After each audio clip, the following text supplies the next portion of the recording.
Baik, selamat sore. Perkenalkan, nama saya Ido Rifaldonaha, NIM 21011-531,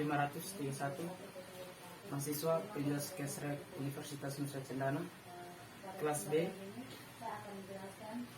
Di sini saya akan menjelaskan bagaimana materi teori belajar motorik dari pertemuan 1 sampai pertemuan 8.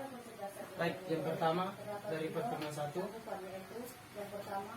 tentang konsep dasar belajar motorik. Di sini ada dua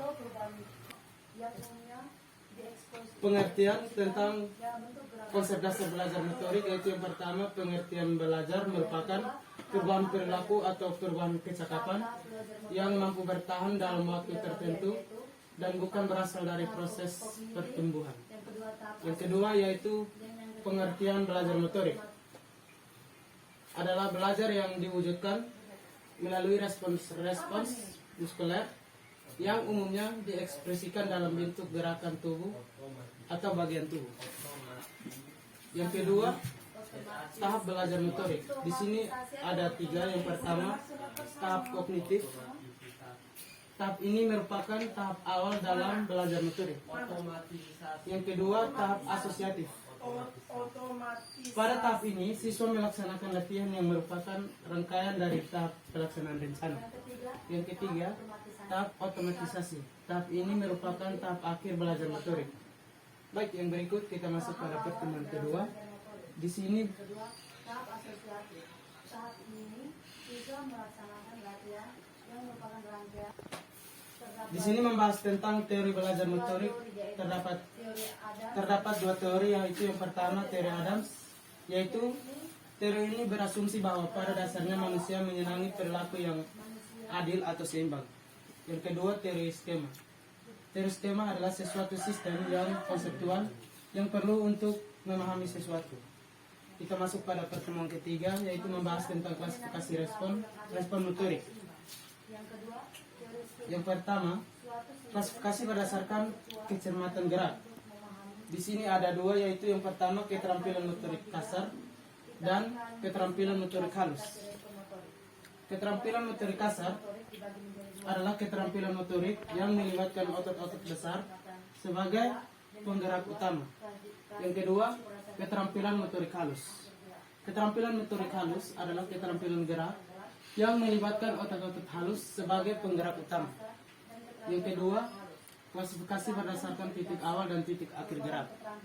Di sini ada 3, yaitu yang pertama keterampilan motorik diskrit, yang kedua keterampilan motorik serial, dan yang ketiga keterampilan motorik kontinu.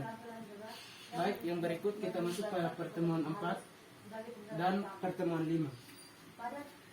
Di sini ada 2, yaitu yang pertama klasifikasi kawasan psikomotorik dan yang kedua gerak psikomotorik tubuh manusia. Klasifikasi kawasan psikomotorik atau kata kawasan adalah bagian atau unsur.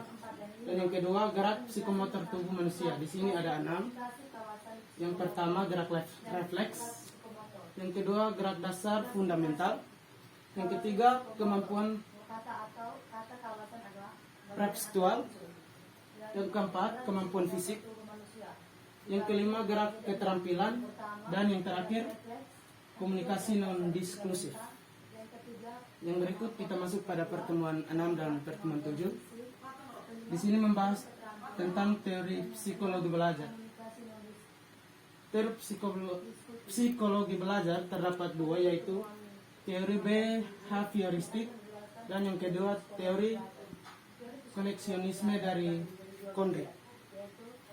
Baik, yang terakhir kita masuk pada pertemuan 8, yaitu materi terakhir dalam teori belajar motorik. Di sini ada 4, yaitu yang pertama teori kognitif, teori Bloom, teori adopsi perilaku, dan pengelolaan informasi tahap gerak. Yang pertama teori kognitif. Teori kognitif terdapat 6, yaitu yang pertama evaluasi, kedua sintesis, ketiga analisis, Yang keempat, penerapan. Kelima, pemahaman. Dan yang terakhir, pengetahuan. Yang berikut teori Bloom. Yang ketiga, adopsi perilaku. Di sini ada 3, yaitu yang pertama, awareness atau kesadaran, evaluation atau perhatian atau tertarik, yang ketiga, adoption atau menerima. Baik, yang berikut ada pengelolaan informasi tahap gerak. Di sini ada 4 poin, yaitu yang pertama, pada dasarnya manusia membutuhkan informasi atau berita terkini. Yang kedua, banyak informasi atau awas salah persepsi. Yang ketiga, informasi yang akurat bisa memberikan data yang valid. Terus yang terakhir, gerak juga membutuhkan informasi. Sekian penjelasan tentang pemahaman teori belajar motorik dari saya. Selamat sore.